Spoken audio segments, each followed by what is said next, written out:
सर्वप्रथम मी महाराष्ट्राचे आमचे उपमुख्यमंत्री पक्षाचे मुख्य नेते सन्माननीय शिंदेसाहेब, त्याचबरोबर महाराष्ट्राचे मुख्यमंत्री सन्माननीय देवेंद्र फडणवीस साहेब आणि आमच्या उपमुख्यमंत्री पवार मॅडम आणि महाराष्ट्रातले सर्व ठाणे जिल्हा पालघरचे सर्व आमदार खासदार आणि नगरसेवकांचं मनापासून मी अभिनंदन करतो. त्यांच्यामुळे मला संधी मिळाली. नाही बघा, जेव्हा महायुतीचा फॉर्म भरला गेला तेव्हा महायुतीकडे संख्याबळ ऑलरेडी आहे आणि विजय 100% महायुतीचा होता. त्याच्यामध्ये विरोधी पक्षाकडे किंवा महाविकास आघाडीकडे तेवढं संख्याबळ नव्हतं.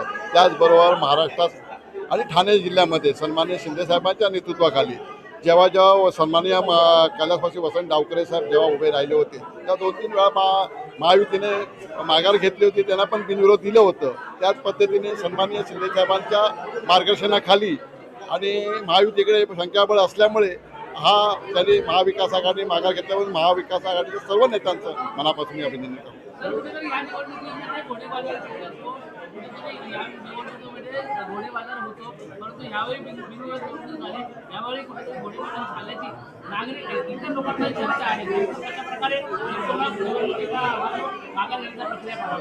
नाही, मला वाटतं इलेक्शन आलं का हा विषय येतो, पण आम्हाला वाटतं महायुतीकडे एवढं संख्याबळ 90% संख्याबळ होतं विजयाचं, तर घोडेबाजार व्हायचा संबंधच नाही आहे. आणि त्याच्या माध्यमातून जर घोडेबाजार होतं तर महाविकास आघाडीच्या उमेदवारांनी माघार घेतलं नसतं. पण म्हणून वाटतं घोडाबाजार तिकडे होणार नाही. तर भारतीय जनता पार्टीकडून देखील कुठेतरी या निवडणुकीमध्ये या सीटसाठी आपली मागणी केली होती. कारण भारतीय जनता पार्टीचं संख्याबळ शिवसेनेपेक्षा जास्त असण्याची चर्चा होती आणि भारतीय जनता पार्टी देखील दावा बोलवला होता की या सीटवर आम्हाला गुजराती लढत यावी. काय कसं बघताय?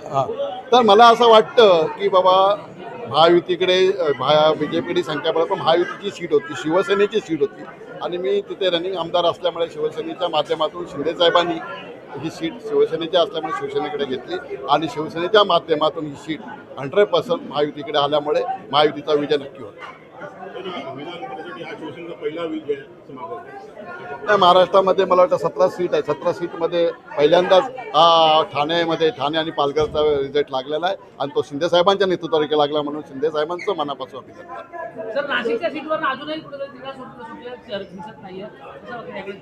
बघा, महायुतीचा विषय आहे. महायुतीच्या माध्यमातून सन्माननीय महाराष्ट्राचे मुख्यमंत्री आणि शिंदेसाहेब याच्यात मार्ग काढून नक्की विजय आपला हा विषय सुरू होतो.